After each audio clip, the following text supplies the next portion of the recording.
Moses didn't cross the Red Sea, he crossed the Reed Sea, and he believed in Ra. Isn't that the sun god?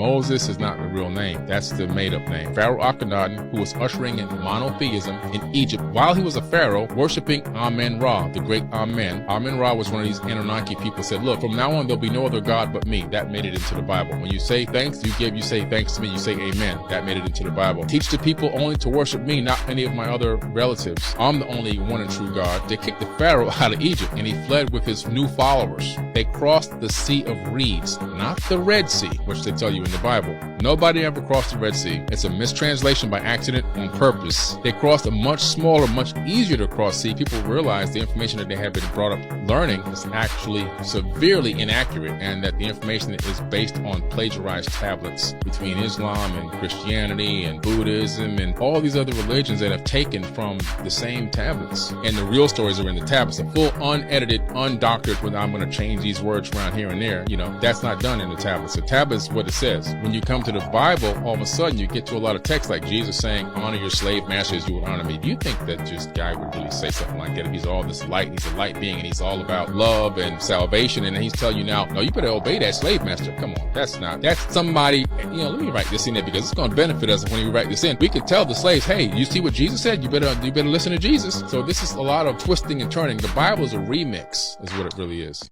I get what this guy's saying to an extent. I believe that since 2,000 years ago, that any book wrote in any religion has been depicted and rewritten from language to language. I mean, everybody had to put their own thoughts into it and all that. I get it. But the story you put here, I mean, you might get some followers. Actually, you probably will get a lot for people that obviously have never read the Bible, who's never researched anything about it, because, bro, you put a very good story here. But obviously, I'm going to give my take on it. This guy said that Mo, well, technically it could have been his nickname, right? Moses, his real name was Pharaoh Akhenaten. Used to be ushering in monotheism. For those who don't know what monotheism is just believing in one God, or one source of just one entity, like one power. And this guy who pretty much he's calling Jesus is Amen Ra. That's why he said, and anytime you pray, that's why we say amen or amen. But if you do some other research, Ra was the sun god, I believe, in some different religions or some different beliefs, tribes, whatever you want to call them. Amen Ra comes to this Moses, which is Pharaoh Akhenaten, tell him to only worship me, not my relatives. So wouldn't that mean that Moses or Akhenaten, whatever, wouldn't have to question, like, what do you mean there's more of you? Or he might have just been like, hey, you are a god or whatever. I might as well listen to you before you destroy all of us, whatever. Who knows what he was thinking, right? Well, anyway, he says that Moses didn't part the Red Sea that he crossed, the Reed Sea. Now, I looked up other interviews with this guy. Like, I only showing you so much of this interview. But from what he said, that in the Reed Sea, there was a tsunami. And how he described it was tsunamis pull water all the way out where he was able to cross. And then, it just comes back in. Boom. You're talking about these scrolls that have, the original scrolls. Where are they? And who interpreted them for you? That's what I want to. Where are you getting your information? Because I would like to go. I'm not saying you're wrong, but I would like to know where you're getting your information, how you're putting this together, and are you putting it in a way to where you believe? Because the way how it makes you feel, kind of like when Christians go to church on Sundays, or Buddhists, Muslims, whatever feeling we get. Okay, we want to know. So, and as far as people interpreting stuff, taking in and taking out, I've researched the lost books of the Bible before.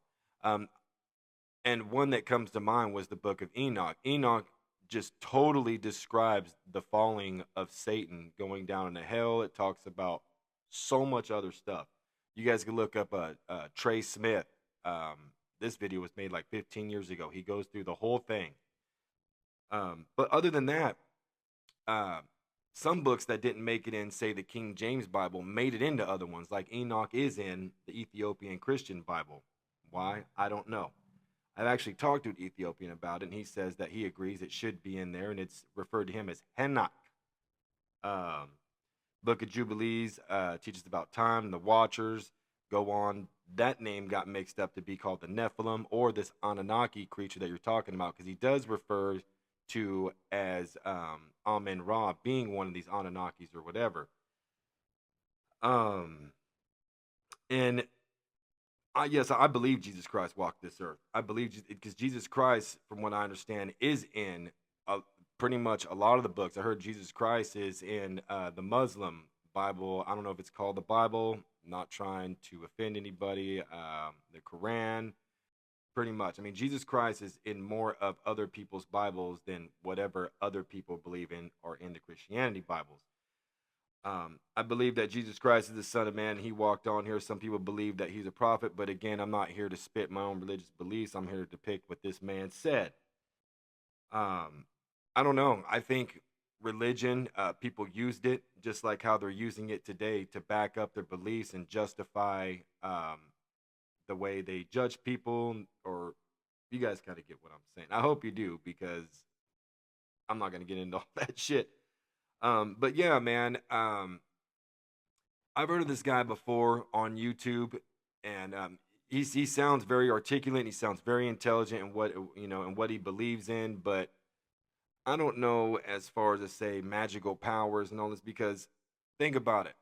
Look at all the stuff that happened back then. How did like the pyramids and the Sphinx and all these stuff, all this crazy stuff that happened in the Bible, that all these hieroglyphics will all say in different regions in the world, like, oh, we all seen giants, and like everything, a lot of the stuff, not everything, but a lot of stuff in different books add up. So I don't know. Hope you guys enjoyed that. Again, this is just for entertainment purposes. I'm not trying to call anybody a liar or say that they're wrong for whatever beliefs. I believe everybody's feelings are valid. So y'all be good, and y'all take care.